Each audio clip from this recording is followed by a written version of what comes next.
Bienvenidos al programa Su Palabra y Mi Poema. Yo soy Pedro Héctor Rodríguez. Hoy quiero considerar con ustedes este tema titulado El Poder. Y en la presentación número 113. Y vamos a orar antes de comenzar. Padre Celestial, gracias porque en tu amor nos das esta maravillosa oportunidad de seguir estudiando tu palabra, de seguir encontrando en ella enseñanzas que nos van a ayudar en nuestra conducta cristiana, en nuestro camino hacia el cielo, en nuestra vida cristiana, en nuestra fe, Padre Celestial. Y por favor, que tu Espíritu Santo sea el que haga todas estas cosas, que nos dé claridad y fortaleza. Lo pedimos en el nombre de Jesús. Amén.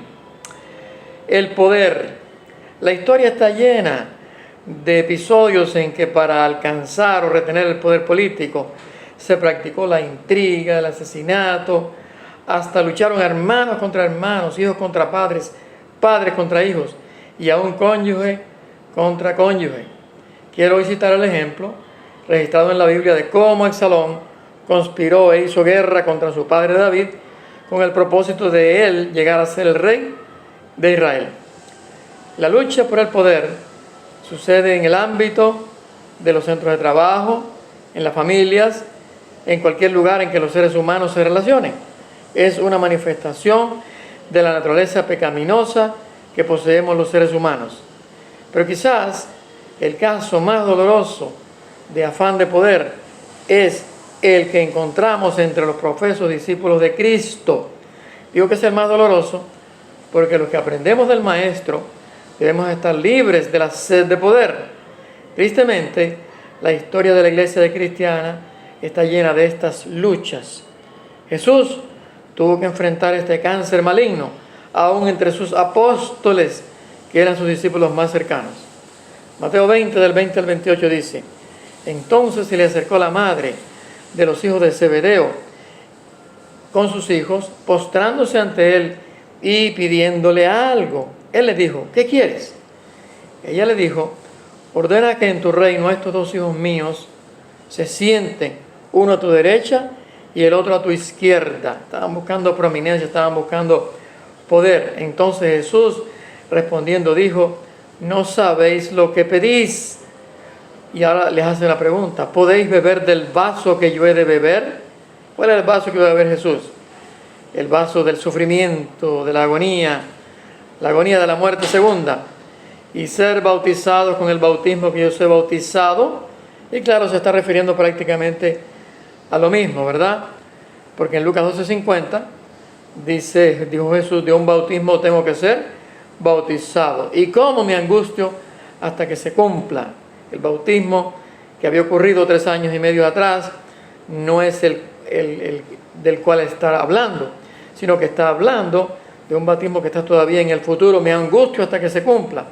El bautismo de su muerte. Recuerden que el bautismo simboliza muerte y resurrección, pero simboliza muerte. Ellos le respondieron: podemos. Miren qué presuntuosos, qué engreídos estos jóvenes. Ellos le respondieron: podemos. Entonces él les dijo: a la verdad, de mi vaso beberéis. Uno de ellos, Jacobo, fue el primer mártir entre los apóstoles. No el primer mártir cristiano, pero el primer mártir entre los apóstoles. Y con el bautismo con que yo soy bautizado, seréis bautizados. Sí, la muerte de Jacobo y el sufrimiento de Juan, que en algún momento fue hasta echado en una olla grande de aceite hirviendo. Pero el sentaros a mi derecha y a mi izquierda no es mío darlo, sino aquellos para quienes está preparado por mi Padre. En otras palabras, mire, ustedes me están pidiendo algo que no depende de mí, sino de mi Padre, pero déjenme decirles que ustedes lo que están pidiendo implica una copa de sufrimiento, implica un bautismo de sufrimiento y muerte. Cuando los 10 oyeron esto, se enojaron contra los 2 hermanos.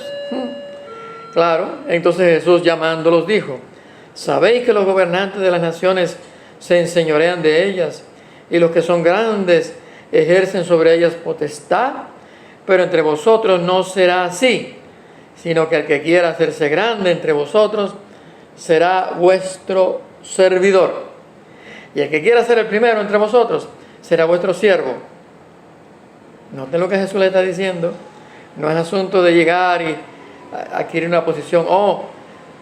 No hay mayor grandeza que la del servicio. Servir.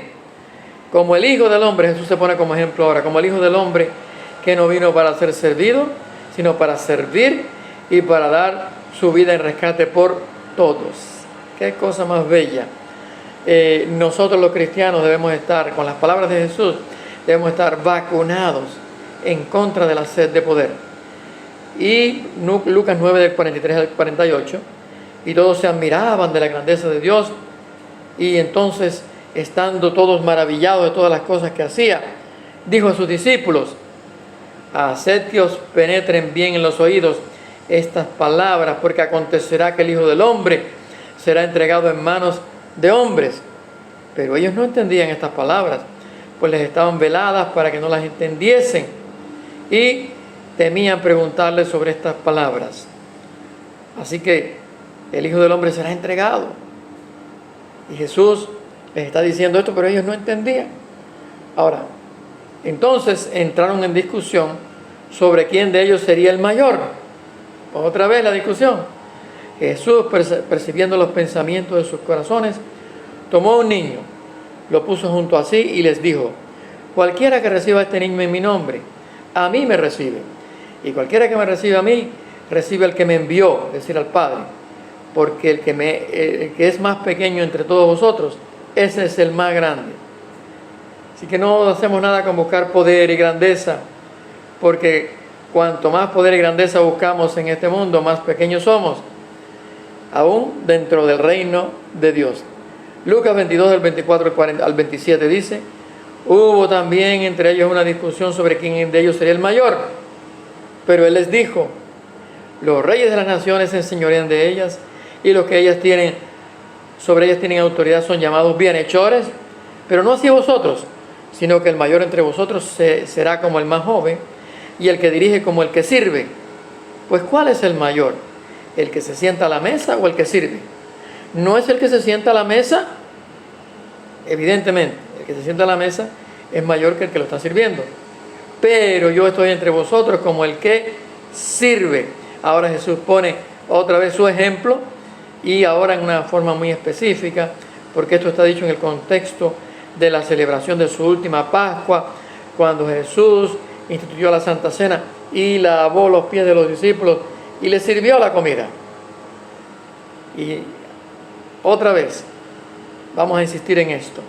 Como cristianos, no tenemos que tener sed de poder. Si un día te llaman a una responsabilidad grande, un área de servicio con mucha responsabilidad, vamos a verlo de esa manera, no hablemos de jerarquía, sino hablemos de responsabilidad, entonces te corresponde decidir y aceptar ese llamado, pero no estés preocupado, porque ¿quién va a ser el próximo dirigente entre nosotros?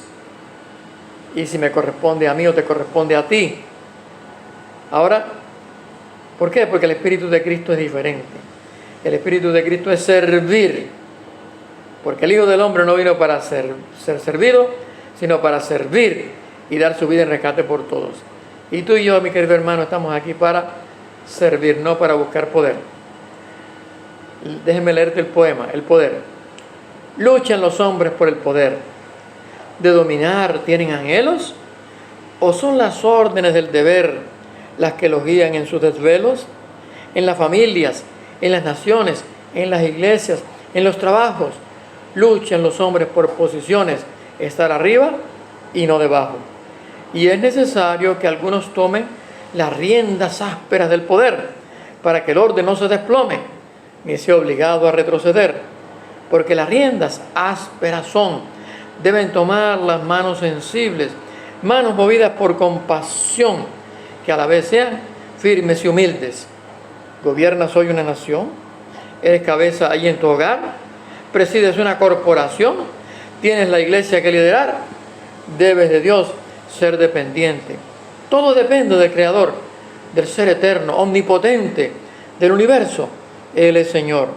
Si por las órdenes del deber tienes un puesto de autoridad para servir, lo has de ejercer con tierno amor y con bondad. Tal como Cristo a servir vino, aunque de todos era el Señor. Sigue sus huellas en el camino. Tu poder sea el del amor. Que tu poder sea el del amor. Que tú, con tu amor, tengas el poder de hacer el bien. Y si te corresponde una posición de mayor responsabilidad, sigue con ese espíritu. No te vanaglories de haber llegado a esa posición, porque eso se llama vértigo. Eso se llama ser mareado por la altura. Y no debes tener eso.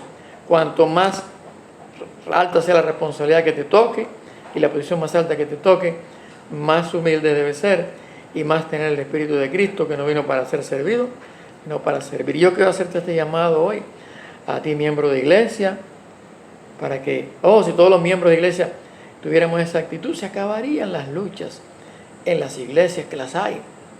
Si cada miembro de iglesia tuviera esa actitud, ¿verdad? Qué lindo sería.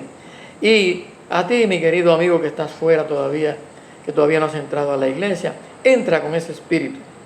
Porque si entras con ese espíritu vas a ser parte de la solución y no parte del problema. Pero sabes, recibe a Cristo hoy para que entres en su pueblo, para que entres en su iglesia. Recíbelo hoy para que tengas vida eterna y ven con ese espíritu del Maestro, que es el espíritu de servir. Dios te bendiga. Recuerda, acepta a Cristo. Y entonces contacta la Iglesia Adventista del Séptimo Día para poder ayudarte más allí que lo que yo puedo hacer aquí. Yo quiero orar contigo y por ti. Padre Celestial, gracias porque en tu amor hoy nos das otra maravillosa oportunidad de entregar nuestro corazón a ti. Señor, si ya somos miembros de iglesia, límpianos de esa polilla, de esa lepra, de ese comején que es el afán de poder. Y si todavía no estás mi amigo que me está escuchando no está en la iglesia, Señor, pon en sus corazones el deseo, el ideal maravilloso de Cristo, de venir para servir, de venir para tener vida eterna, y con esa certeza de que hay vida eterna, que es lo más grande que podemos adquirir, no una posición, entonces servir cualquiera sea la posición que nos toque. Bendice a mi amigo y no dejes de tocar a su puerta. Te lo pido en el nombre de Jesús. Amén.